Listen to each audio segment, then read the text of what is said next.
Hi there. Oh, hi. Have you ever wanted to watch a 15-minute video discussing the basics of DKA? Nearly every day. What do you think the CATs know about DKA? They don't know much about anything. This is true.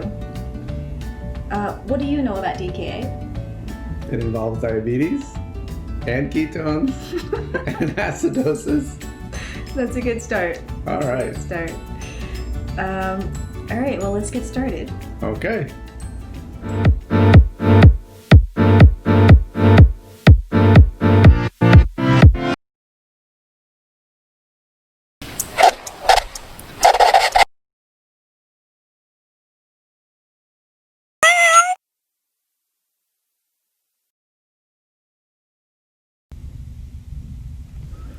Today we'll be talking about diabetic ketoacidosis.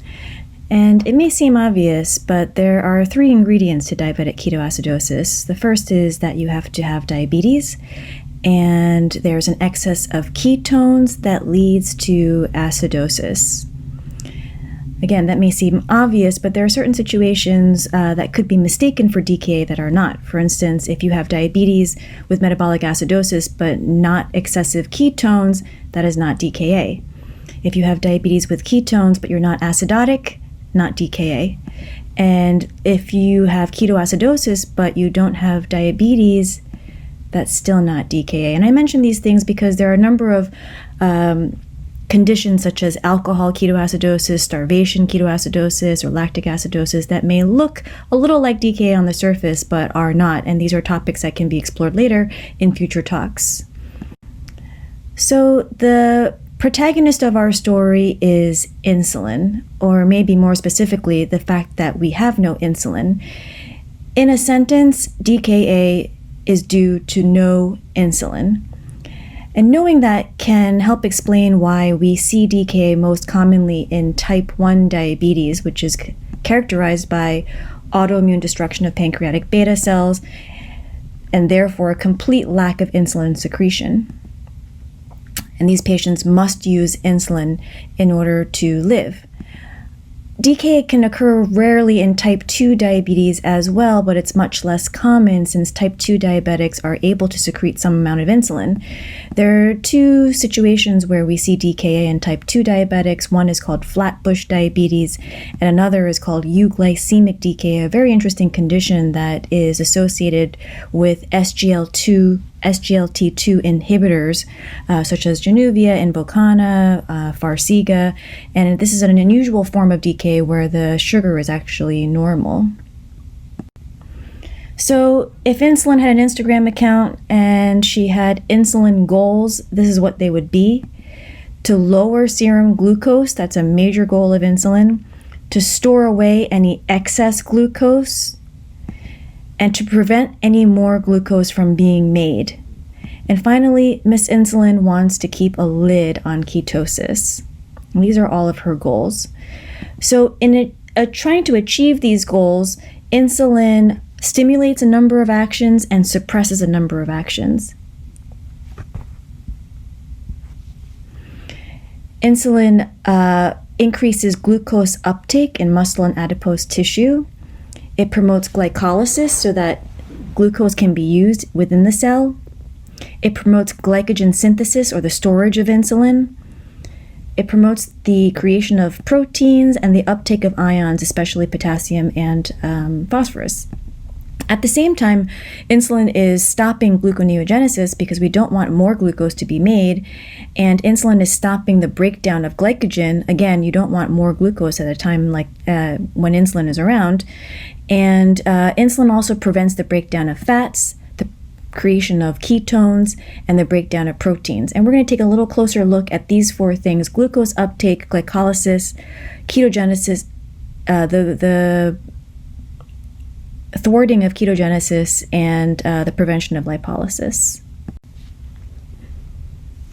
So here we have the intracellular space on the right and the extracellular space on the left. And the extracellular space is also what we know as plasma or serum. So in other words, when you are drawing blood, you are getting it out of the extracellular space. When you're looking at a metabolic panel, you're looking at the extracellular space. So we have glucose in the bloodstream, and in the presence of insulin, when insulin binds to its receptor, it allows for channels to form in the cell membrane so that glucose can easily cross and get into the cell where it's needed. So in this way, insulin plays a critical role in the uptake of glucose into cells.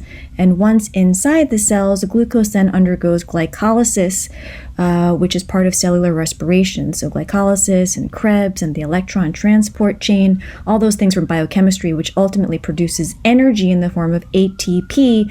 All of this is regulated and stimulated by insulin, and that makes the cell happy. That cell is happy with energy.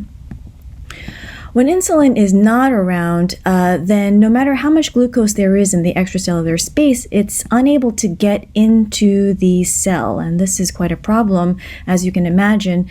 And as glucose starts to pile up in the extracellular space, it has nowhere to go and is unable to enter the cell.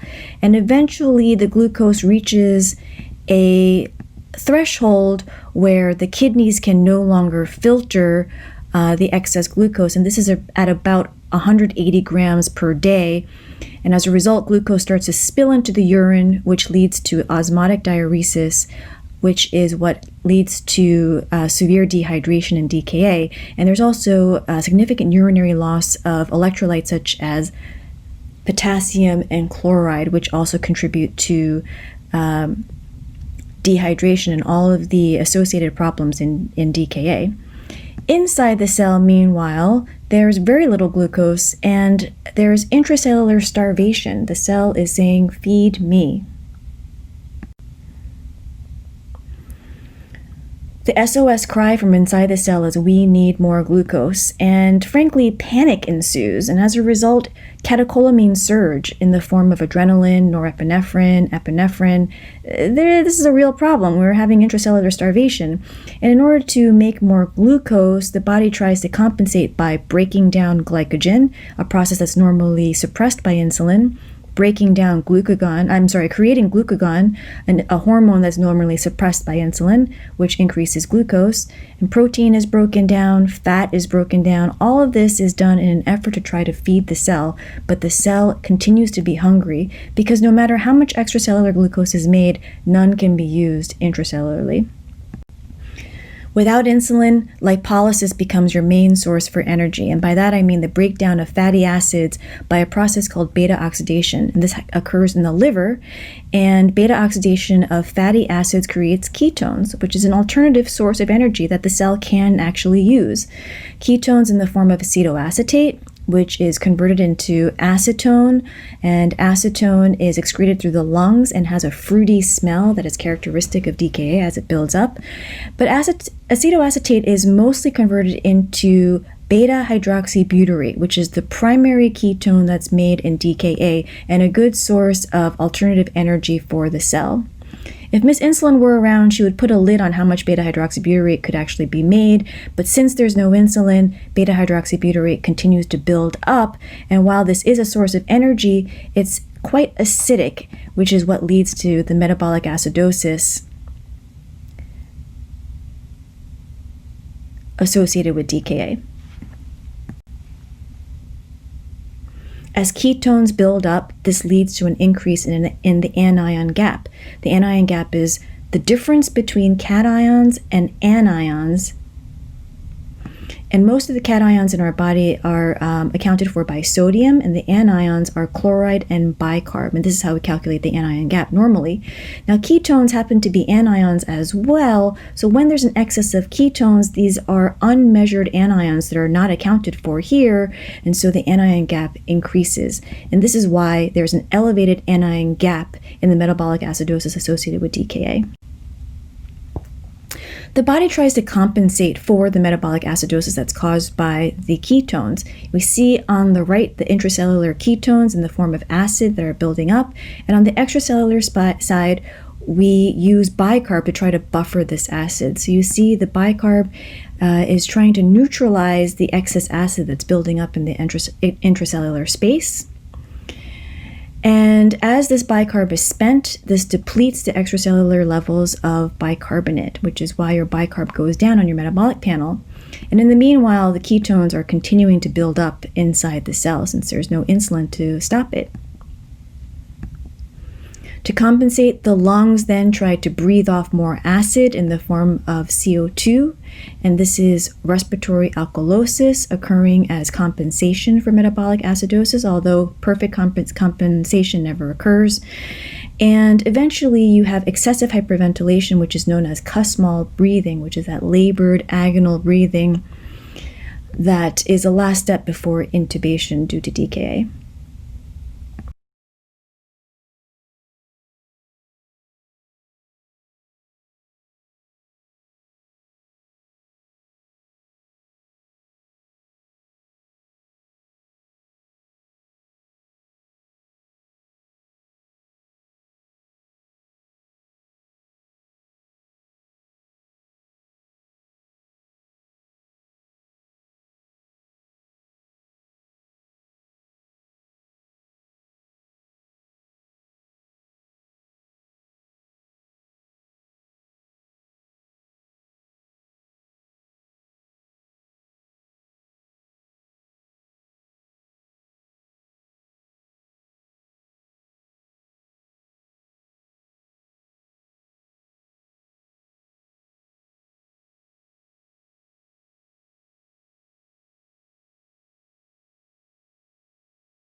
You don't gotta go to work, work, work, work, work.